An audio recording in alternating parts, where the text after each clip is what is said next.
प्यारे विद्यार्थियों, पिछली वीडियो में हम डिस्कस कर चुके हैं समघाती रैखिक अवकल समीकरण के बारे में, लेकिन यहाँ क्या है, हम रिड्यूस करेंगे यानी समघात रैखिक रूप में बदले जाने वाले अवकल समीकरण के बारे में चर्चा करेंगे। तो देखिए,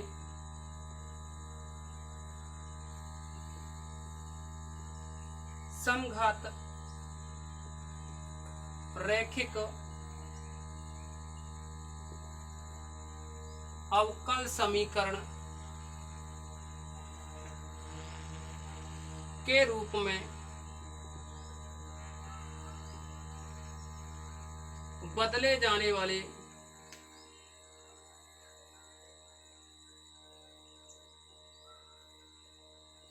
अवकल समीकरण। तो देखिए, एक अवकल समीकरण का डिस्कस कर रहे हैं हम, जो कि समघात रैखिक रूप में बदला जा सकता है, यानी फोर्थ चैप्टर की जो ए एक्सरसाइज थी उसके अकॉर्डिंग हम बदल सकते हैं। अब हम कोई भी अवकल समीकरण लिख रहे हैं। एक अवकल समीकरण जिसका रूप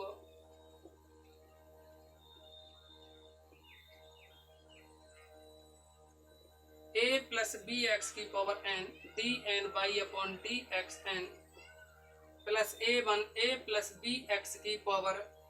n minus one d n minus one y upon d x n minus one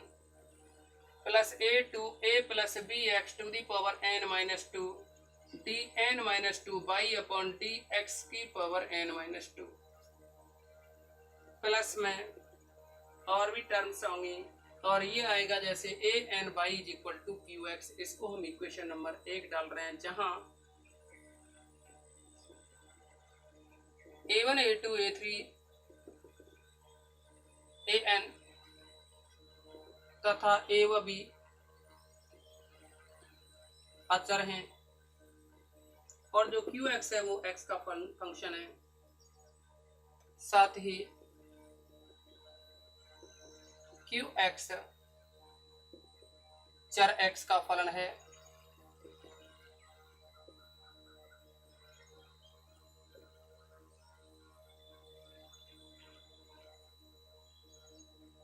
तो देखिए,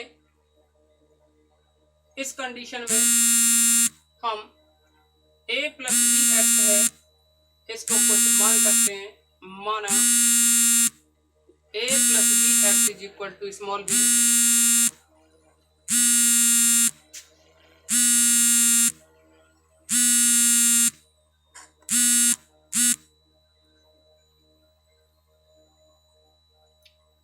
a plus B x is equal to small B लें तो ये बन जाएगा, इसका अगर डेरिवेटिव करें विद रेस्पेक्ट टू x तो इसको लिख सकते हैं। देखिए, derivative with respect to x करेंगे तो ये बन जाएगा db अपॉन dx करें तो देखो, दिस इम्प्लाइज a का 0, x का 1 होगा, b बचा, v का करोगे तो dv ओवर dx, ये रहा dv अपॉन dx आया। लेकिन अब देखिए, यहाँ एक वैल्यू की जरूरत पड़ेगी, यहाँ जो dy अपॉन dx है इसकी जरूरत पड़ेगी। अब dy ओवर dx तो इसको लिख सकते हो dy over dv into dv over dx, ये लिख सकते हैं। dv कैंसिल हो जाएगा। तो देखिए, यहाँ dv अपॉन dx की जो वैल्यू है, लास्ट वाली जो टर्म है इसकी वैल्यू है वो है v, तो हम लिख सकते हैं v dy ओवर dv और ये वैल्यू है dy ओवर dx की। देखिए, इसी तरह से अगर आप और भी वैल्यू निकालें तो इसको सॉल्व करने की ऐसी जरूरत नहीं है। इसी प्रकार दोबारा अवकलन करोगे इसका तो ये बनेगा d2 over dx square is equal to, ये बन जाएगा v square d2 over dv square. ऐसे ही और भी लिखे हैं इसी क्रम में, तो ये बन जाएगा nth टर्म के लिए dny upon dxn upon dxn is equal to b पे power n dny upon dvn, ये हो जाएगा। अब देखिए, इन सभी वैल्यू को आप समीकरण 1 में रखें तो जैसे ही समीकरण 1 में रखेंगे तो आपको जो अवकल समीकरण मिलेगा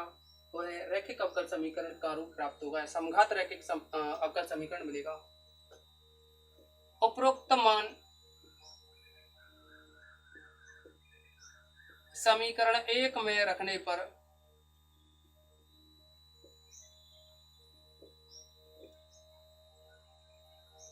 हमें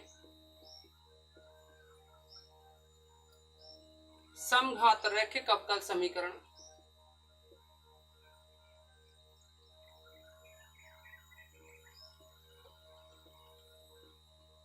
प्राप्त होता है।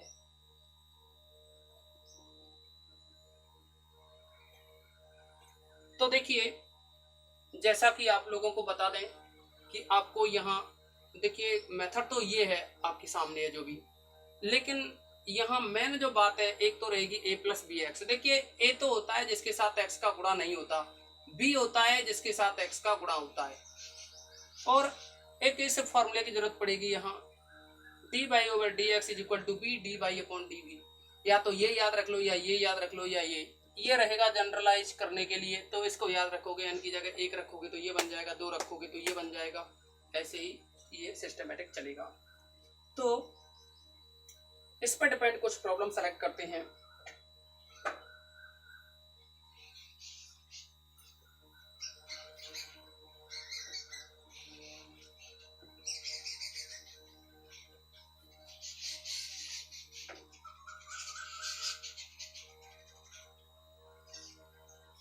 अब देखिए इस पर आधारित जो प्रॉब्लम है, प्रॉब्लम नंबर 3 को सेलेक्ट कर लें।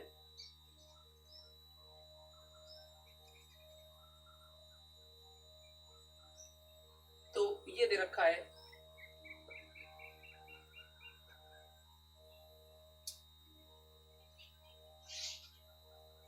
क्वेश्चन नंबर 3 है 3x प्लस 2 का whole square D square plus 5 3x plus 2 D minus 3 curly bracket बंद, इसी के साथ में इक्वल में है x square plus x plus 1। तो देखिए अब हमने जैसा कि आप लोगों को बताया कि इसको आप लिखना चाहें तो ये लिख सकते हो a प्लस बी एक्स है, a प्लस बी एक्स, हम थोड़ा सा इसको 2 को आगे लिख रहे हैं और 3 को बाद में लिख रहे हैं इस टाइप से। स्क्वायर है तो स्क्वायर, साथ में डी स्क्वायर प्लस का 5, ये फिर 2 plus 3x d minus 3 into by equal में x square plus x plus 1। अब आप देखिए इसको माना 2 plus 3x is equal to b, यहाँ एक ही बात करें a इज इक्वल टू तो हो जाएगा 2, v इज इक्वल टू हो जाएगा यहाँ 3, क्योंकि a प्लस बी एक्स है। और देखो 2 बार अपकरण हो रहा है, ये डी स्क्वायर है तो डी स्क्वायर है। एक और बात देखिए, आप डी स्क्वायर है ये बाई के अंदर गुणा करोगे तो आप इसको ऐसे भी लिख सकते हो d2 by over D X square लिख सकते हो। यहाँ इस बाई को अंदर गुणा करें तो ये बन जाएगा D by over D X और माइनस का 3 बाई। अब देखो 2 plus 3x is equal to B है, a इज इक्वल टू 2 और यहाँ b is equal to x, sorry a is equal to 2, b is equal to 3, b is equal to यहाँ 3 है। अब देखो इसमें d by over D x की बात करें तो ये आ जाता है, यहाँ था b, d by over D B ये था, लेकिन b की जगह हमारे पास है 3 तो यहाँ लिखेंगे 3। और देखिए d2 by by D X square is equal to है यहाँ b square D by over D B. तो यहाँ b स्क्वायर है तो b की वैल्यू 3 है तो यहाँ 3 स्क्वायर होगा जो कि 9 होगा। इन वैल्यूज को आप यूज में लें इस इक्वेशन नंबर फर्स्ट में तो ये बन जाएगा। एक और बात देखिए, यहाँ से 2 प्लस 3x है, यहाँ से x की वैल्यू निकालो ताकि इधर राइट साइड में रख दी जाए। तो आप देखोगे यहाँ से x की जो वैल्यू है हम इधर समझा दे रहे हैं आपको, 3x इज इक्वल टू आएगा 3x इज इक्वल टू आएगा v माइनस 2, v माइनस का 2। अब देखिए x की वैल्यू निकालोगे तो v माइनस 2 बाई 3 हो जाएगी। तो इस वैल्यू को हम यहाँ रखें समीकरण नंबर 1 में। देखिए हमने जो नीचे आपको बताया है इसमें वैल्यू रखी है, इसके अकॉर्डिंग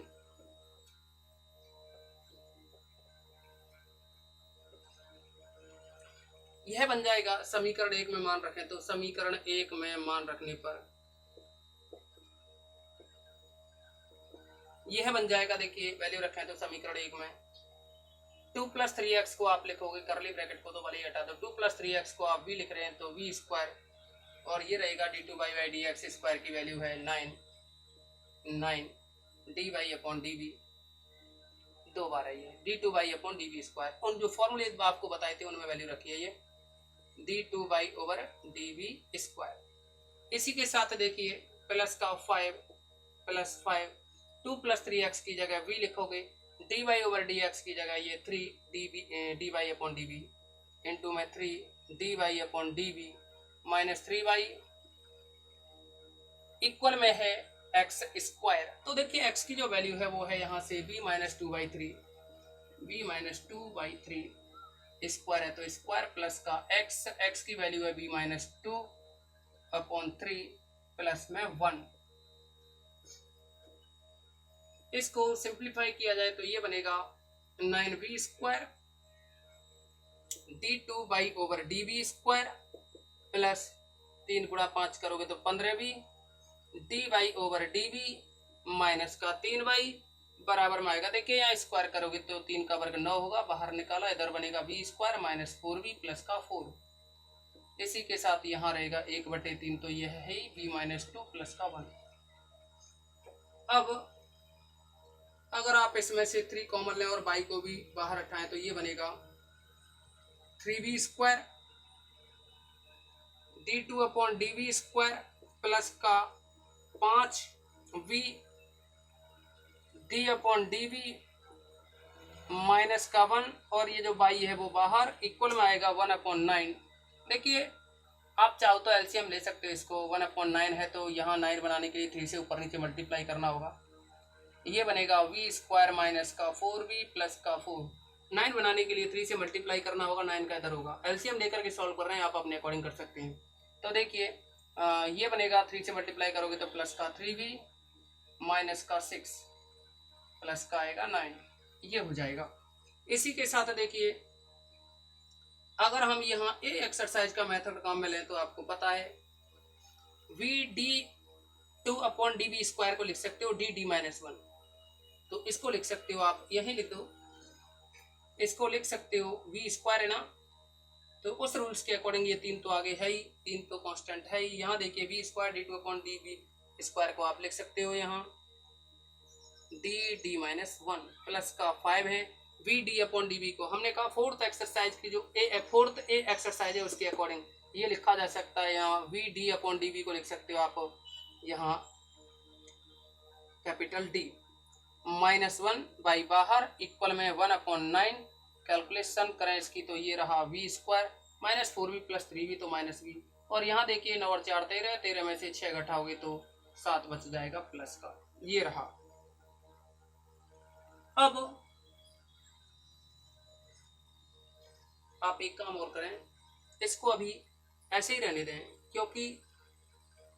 फिर वो x = e⁻z लेना होगा, लेकिन यहाँ भी फिर परिवर्तन होगा तो अगले स्टेप में कर देंगे। तो ये है 3v स्क्वायर, आप चाहो तो इस y को साथ में ऑपरेट कर सकते हो, नहीं तो बाहर ही रहने दो, d2/dv स्क्वायर प्लस का 5 d में dv माइनस का 1 बाई बाहर। इसी के साथ देखिए जब आपको फोर्थ एक्सरसाइज का फोर्थ ए एक्सरसाइज का जो प्रॉब्लम्स थी उनको सॉल्व कराया तो आपको बताया था कि x = e⁻z लेते। देखिए जो स्वतंत्र चर होता है dy/dx में जो स्वतंत्र चर है वो x है, dy/dx में स्वतंत्र चर x होता है, स्वतंत्र चर x होता है इसमें, लेकिन हमारे पास तो d/dv है, तो अब रहेगा,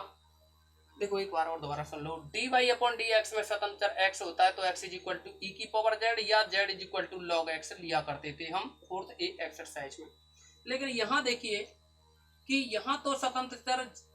देखो y को ऑपरेट करोगे तो d2/dv स्क्वायर है, तो नीचे जो v है वो स्वतंत्र चर रहेगा, तो अब v स्वतंत्र चर रहेगा तो v = लिखोगे e⁻z और या फिर z = log v। अब ये इसमें परिवर्तित हो जाएगा। अब जब इस फॉर्म में चेंज हो जाएगा तो हम इस इक्वेशन में वैल्यू रखें, दिस इम्प्लाइज 3 और ये आ जाएगा 3, यहाँ देखिए V square D upon D V square को लिखोगे तो जैसा कि हमने बताया डी डी माइनस 1 में लिख सकते हो, प्लस का 5, और देखिए अभी सॉरी इसमें वी रह गया है ना, 5v है ये, प्लस का 5v। तो देखिए V D upon D V को आप लिख सकते हो, यहाँ V D upon D V को लिख सकते हो कैपिटल डी, और माइनस का 1 बाई बाहर है, इक्वल में 1/9, और ये रहेगा फिर वी स्क्वायर। देखिए यहाँ भी हमने जैसे आपको बताया तो यहाँ वी स्क्वायर है, तो देखिए वी की जगह ई की पावर जेड लिख रहे हैं, तो वी की जगह ई की पावर जेड लिखोगे तो ई की पावर 2z हो जाएगा, ई की पावर 2z, माइनस का वी की जगह ई की पावर जेड, प्लस का 7, प्लस का 7, ये रहा। अब देखो यहाँ क्योंकि हमें सी एफ निकालना है तो ऑक्सिलरी इक्वेशन की जरूरत पड़ेगी, और ऑक्सिलरी इक्वेशन के लिए हम इसको पहले लेफ्ट साइड को इजी बनाते हैं। ये हो जाएगा this implies 3d square minus 3d plus 5d, तो प्लस का 2d रहेगा, minus 1 into Y is equal to 1/9 E की पावर 2z माइनस ई की पावर z प्लस का 7। तो देखिए ए ई निकाले ऑक्सिलरी इक्वेशन, तो ये बन जाएगा डी की जगह m लिखो इस वाले स्टेप में, तो 3m स्क्वायर प्लस का 2m minus 1 is equal to 0। यहाँ से m की वैल्यू निकालें तो माइनस b यानी -2 plus minus under root b square यानी 2 स्क्वायर, ये हो जाएगा 4, -4 ऐसी करोगे तो 4 इंटू 3 इंटू -1, तो माइनस माइनस को हम प्लस कर देते हैं यहाँ अपॉन में 2a, a की वैल्यू है 3। तो देखिए ये बन जाएगा, यहाँ डिवाइड करें -2 को 6 से डिवाइड करोगे तो ये आएगा -1/3 प्लस माइनस, और यहाँ देखिए 12 और 4 16 4 बनेगा, 4 को जो क्या है आप 6 से भाग दोगे तो 2/3 आएगा। तो ये हो गया इस फॉर्म में। तो देखिए आप इसको एक बार तो प्लस लोगे एक बार माइनस लोगे, जैसे ही प्लस का सिंबल लोगे तो प्लस का 2/3 में से 1/3 घटेगा तो 1/3 बचेगा, जैसे ही माइनस का 2/3 लेंगे तो माइनस का 1 आएगा, वो ऐसे -2/3 और -1/3 तो -3/3 आएगा जो कि -1 हो जाएगा।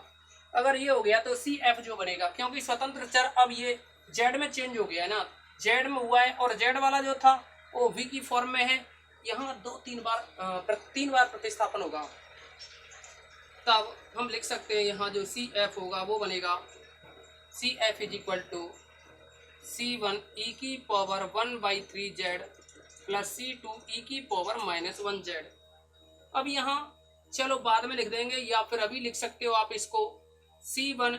ई की पावर जो 1/3z है, इसको देखिए ई की पावर 1/3z को आप लिख सकते हो ई की पावर z की पावर 1/3, इस तरह से लिख सकते हो।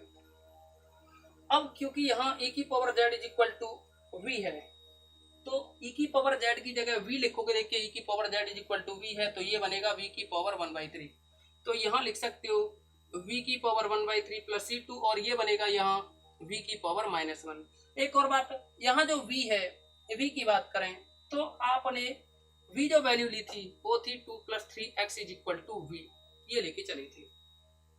तो आप यहाँ v की वैल्यू लिख सकते हो, यानी C1 2 + 3x की पावर 1/3 प्लस का C2 2 + 3x की पावर -1, ये हो गया CF। तो देखिए ये जो CF हो गया, इसकी हमें बाद में जरूरत पड़ेगी, इसीलिए हमने इसको छोड़ दिया यहाँ। अब इसी के साथ में PI निकालें हम, तो देखिए ये जो PI के लिए कंडीशन बनेगी, अब PI इज इक्वल टू 1/3 ये वाला, और यहाँ है ये 3d स्क्वायर प्लस का 2d माइनस 1 इंटू में आएगा 1/9 e की पावर 2z माइनस e की पावर z प्लस का 7। तो देखिए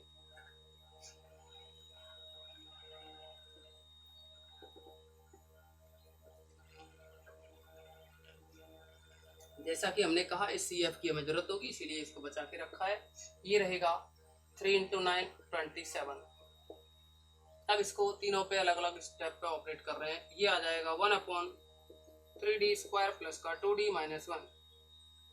साथ में e की पावर 2z माइनस, और ये आएगा 1/3d स्क्वायर प्लस का 2d माइनस 1, और माइनस का है ये e की पावर z, तो माइनस तो आगे लिख ही दिया, प्लस 7 के साथ में 7 के साथ में आप चाहो तो 7 e की पावर 0z लिख सकते हो। तो इसके अकॉर्डिंग ये हो जाएगा यहाँ 7 e की पावर 0z और अपॉन में आ जाएगा यहाँ ये देखिए अपॉन में बन जाएगा ये 3d square plus 2d minus 1, 3d square plus 2d minus 1 apply करें तो आपको पता है 0 नहीं बनना चाहिए, 2 रखें। तो देखिए जैसे ही d की जगह 2 लिखोगे तो ये बनेगा 4 गुणा 3 12 है और 12 में ये 2 रखोगे तो 2 गुणा 2 4, 12 में 4 जोड़ा 16, 16 में से गया तो 15 e की पावर 2z। माइनस का है ये 1 अपॉन, यहाँ भी रखोगे देखो यहाँ 1 है तो 1 रखोगे तो ये आएगा 3 और 2 5 में से गया तो 4, साथ में e की पावर z। यहाँ देखिए 0 रखोगे तो 0 रखते ही माइनस का 1 आएगा तो 7 अपॉन माइनस 1 तो माइनस का 7 ये रहा पी आई हो गया। अब ये जो पी आई रहा इसमें लिख सकते हैं हम 1 अपॉन 27 1/15। देखिए e की power z v is equal to e की पावर z था तो आप समझ के होंगे यहाँ e की पावर 2z है तो ये हो जाएगा v square minus 1/4b minus 7। और यहाँ देखिए फिर 1/15 v की जगह जो वैल्यू थी वो थी 2 + 3x is equal to b माना था स्टार्टिंग में ही हमने, तो यहाँ v की जगह लिखेंगे 2 + 3x का होल स्क्वायर माइनस 1/4, v की जगह लिखोगे 2 + 3x माइनस का 7। अब देखिए ये हो गया पी आई, ये है सी एफ। तब जो टोटल सॉल्यूशन बनेगा y is equal to C F plus P I वो हो जाएगा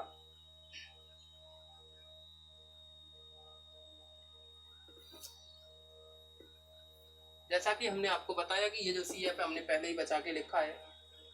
अतः y is equal to C F plus P I ये बन जाएगा। देखिए सी एफ की वैल्यू है C1 2 + 3x की पावर 1/3 प्लस का C2 2 + 3x की पावर -1, पी आई की जो वैल्यू है वो है 1/27 और ये रहेगा फिर 1/15 2 + 3x 1/15 2 + 3x की पावर 2 माइनस 1/4, इसके बाद में आएगा माइनस का 1/4।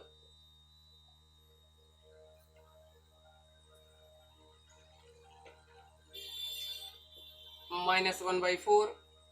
2 + 3x माइनस 7। तो प्यारे विद्यार्थियों आप लोगों को जो फोर्थ भी समझाई गई है उम्मीद करते हैं आपकी समझ में बहुत अच्छे से आया होगा। बस आज की वीडियो में इतना ही रखेंगे और इसी के साथ ये जो फोर्थ एक्सरसाइज है ये कंप्लीट होती है।